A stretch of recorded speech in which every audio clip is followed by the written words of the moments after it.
تبارك الذي نزل الفرقان على عبده ليكون للعالمين نذيرا۔ اسی طرح ہمارے ایک عزیز نے سوال کیا ہے، مفتی صاحب السلام علیکم ورحمۃ اللہ وبرکاتہ۔ جی وعلیکم السلام ورحمۃ اللہ وبرکاتہ۔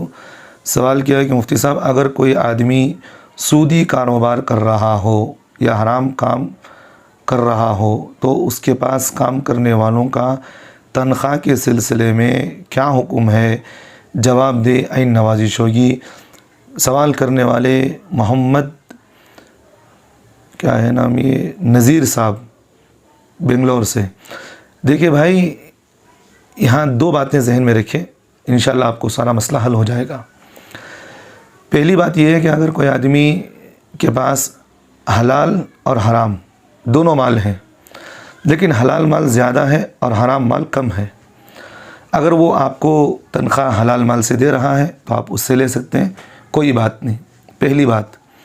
دوسری بات، اگر اس آدمی کے پاس حلال اور حرام دونوں برابر ہیں، یعنی 50 جو ہے حلال مال ہے اور 50 پیسہ اس کے پاس حرام مال ہے، دونوں پہ، یا نہیں تو اس آدمی کے پاس حلال مال کم ہے، حرام مال زیادہ ہے، لیکن آپ کو جو اس کے پاس آپ جو کام کر رہے ہیں، اگر آپ کو وہ تنخواہ حلال مال سے دیتا ہے تو آپ کوئی بات نہیں، آپ اس کے پاس حلال مال کے ذریعے سے کا جو ہے نوکری کر سکتے ہیں، وہ جو کچھ بھی مال دے گا وہ حلال مال آپ کے لیے جائز ہے۔ دونوں باتیں سمجھ میں آ گئی ہوں گی۔ ایک تو بات یہ ہے کہ اگر حلال مال زائد ہے، حرام کم ہے، اگر آپ کو اجرت حلال مال سے دے رہا تو کوئی بات نہیں، لے سکتے ہیں۔ اگر حرام مال اور حلال مال دونوں برابر ہیں، یا نہیں تو حلال کم ہے، حرام زیادہ ہے، اور اگر آپ کو وہ جو پیسہ دے رہا ہے وہ اجرت حلال مال سے دے رہا ہے تو آپ وہاں اجرت اس کی لے سکتے ہیں، اس میں کوئی بات نہیں۔ البتہ اگر پہلے سے معلوم ہے کہ وہ اجرت حرام مال سے دے رہا ہے تو اس سے پاس سے لینا کسی بھی طریقے سے جائز نہیں۔ اس کے پاس آپ کو پہلے ہی بول دینا چاہیے کہ بھئی آپ مجھے مال جو اجرت پر دے رہے ہیں، آپ حرام مال سے مجھے دے رہے ہیں، آپ اپنے پاس پیسے رکھیں، مجھے حلال تنخواہ دیں، آپ کو پہلا کہنے چاہیے تھا۔ بہرحال جو آپ اس کے پاس نوکری کر رہے ہیں، جب آپ کو معلوم ہو گیا کہ واقعتاً یہ آدمی مجھے حرام مال سے دے رہا ہے تو آپ پیسہ اس کو واپس لوٹا دیں کہ بھئی مجھے حلال مال سے تنخواہ دے، آپ مجھے حرام مال کی تنخواہ نہ دے۔ پورا مسئلہ الحمدللہ یہ ہے۔